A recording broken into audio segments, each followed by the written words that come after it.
Outro mito da motivação é o seguinte: as pessoas dizem, suprima todos os seus pensamentos negativos. Isso é errado, porque vai fazer você viver num mundo cor-de-rosas, o que vai te levar a desistir, a se decepcionar, a empurrar o problema para frente, a não resolver, empurrar com a barriga. Então, tentar suprimir pensamentos negativos com todas as forças somente vai fazer duas coisas: você desistir e se decepcionar. Segundo, fazer com que eles fiquem cada vez mais fortes. Quando você combate um problema com muita força diretamente, ele fica mais forte. Por exemplo, você está fazendo um regime, pensa assim, eu não posso comer tal coisa.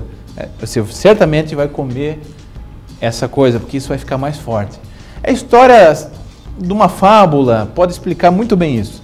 Um homem, um charlatão, enganava as pessoas, dizia que tirava ouro da bacia e passava em muitos vilarejos, mostrando aquele truque, né, e deixando as pessoas assim espantadas com aquilo. Então ele dizia que ele tirava ouro a hora que ele quisesse daquela bacia. E fazia o seu truque lá, e tirava um monte de ouro na frente das pessoas, as pessoas ficavam assim, impressionadas com aquilo.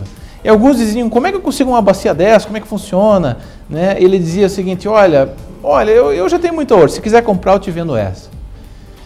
E quando ele ia vender a bacia, ele dizia, olha, ela funciona com as seguintes palavras mágicas, mas não esqueça que quando você pronunciar essas palavras mágicas, você nunca pode pensar num macaco de cara vermelha, porque senão o truque não funciona. E as pessoas, quando iam fazer o truque, sempre lembravam das instruções e pensavam, puxa, eu não posso pensar no macaco de cara vermelha, senão o truque não funciona. E sempre pensando no macaco, o truque de fato nunca funcionava. Então veja, pensamento negativo, quando você tenta suprimir ele com força, batendo de frente com ele, ele se torna mais forte. Joseph Forgas, de Sydney, da revista Australia Science, ele disse o seguinte: o bom humor, o otimismo, aumenta a criatividade, a flexibilidade, a cooperação. Porém, uma pessoa que ela prevê um possível problema, ela vai se tornar mais prudente, ela vai se tornar mais cautelosa. Então, é necessário ser otimista, mas ao mesmo tempo realista. Outro mito da motivação diz o seguinte: você precisa visualizar, e o resto do universo faz para você. Então é uma maravilha, você fica na rede lá só visualizando, mentalizando. Vou ficar rico, tá vindo a grana. E isso não é real. Por exemplo, se você estiver num deserto, e você tiver a imagem de um oásis, isso te faz bem, te faz caminhar, te faz não desistir, não desanimar. Só que essa miragem não mata a tua sede. Então veja, qual é a importância da visão? Ela te faz caminhar, mas somente a visão sem esforço direcionado, isso não vai matar a tua sede. Então milhares de livros aí têm dito o seguinte: o universo conspira a teu favor, como a grama cresce sozinha, você não precisa fazer esforço, porque o universo vai trabalhar a seu favor. Tudo isso é muito bonito, a gente gosta de ouvir, porque tira o nosso esforço de lado, mas não é real isso. Eu acredito sim que há um Deus que é Senhor do universo, aliás, não gosto de usar a palavra universo, porque coloca Deus como uma força impessoal. Existe um Deus pessoal, Senhor do universo, sim, que vai te ajudar a realizar, claro, sem dúvida alguma. Porém, com o teu pensamento positivo e com o teu esforço ao mesmo tempo. Um estudo feito por Liam Fan e Shelley Taylor, publicado no livro 59 Segundos, pense um pouco e mude muito, disse o seguinte: que medindo o efeito da visualização nos estudantes, eles chegaram a uma conclusão interessante. Pediram para alguns estudantes visualizassem que iam passar no vestibular. Então, visualizando, entrando na faculdade, indo bem no teste, ficando calmo na hora do teste. E para outro grupo de estudantes disseram o seguinte: olha, vestibular é difícil, se você não estudar, você não vai passar. A chance de você passar é muito difícil. E mediram os resultados. Quem entrou no vestibular, acredite, não foram os visualizadores, foram aqueles que estudaram com afinco. Por quê? Porque os visualizadores, embora isso tenha feito muito bem para eles, motivou eles, fez com que a ansiedade diminuísse, eles acabaram se preparando menos que o outro grupo. Então, quer dizer que a visualização é ruim? Não. Quer dizer que sozinha ela não funciona, você precisa ter o esforço junto. O mesmo estudo foi feito também para as outras áreas, por exemplo, a área da alimentação, a área do regime. As mulheres que se imaginavam perdendo muito peso no regime, as mulheres que se imaginavam indo muito bem no regime foram as que perderam menos peso. Por quê? Porque achavam que estavam indo tão bem que podiam trocar alguma coisa do regime, podiam comer um negocinho ali, outro negocinho lá, e não funcionava. Outro mito da motivação é o seguinte: pense primeiro em si mesmo. Esse é um mito que é muito falado. Não é verdade. Dale Carnegie disse o seguinte: você vai conseguir mais amigos demonstrando em um mês interesse genuíno pelos outros, do que em 2 anos, se você tentar fazer os outros gostarem de você.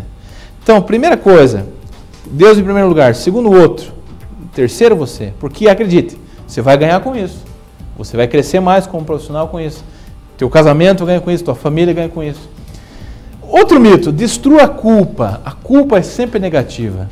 Olha, destruir a culpa, eliminar a culpa, é algo que acontece com os psicopatas, os sociopatas, né? Eles não sentem remorso, não sentem culpa.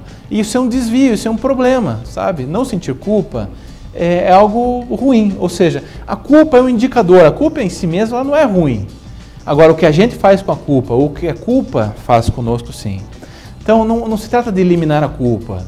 Se trata de ver o que está causando aquela culpa. Então, veja, a culpa te faz humano, a culpa faz você se arrepender, a culpa faz você ser uma pessoa melhor, a culpa faz você pedir e dar perdão. Então, a culpa ela tem um papel importante na nossa vida. Não é destruir a culpa, é colocar a culpa no lugar certo. Outro mito é que o dinheiro motiva. Esse é um mito muito consagrado. Diversos pesquisadores de diversas regiões, de diversas universidades, de diversas épocas e de diversos países chegaram à mesma conclusão. O dinheiro não motiva, mas a ausência do dinheiro pode desmotivar. Vou repetir, o dinheiro não motiva, a ausência dele pode desmotivar. Ou seja, se a pessoa não tem as necessidades básicas cumpridas, a falta do dinheiro vai fazer a pessoa ficar triste. Agora, se a pessoa já atingiu um nível que ela conseguiu as suas necessidades básicas saciadas, o aumento de dinheiro não vai fazer aumentar a felicidade da pessoa. Mediram isso com ganhadores da Mega Sena, com milionários do mundo inteiro. Então veja, esse é um outro mito.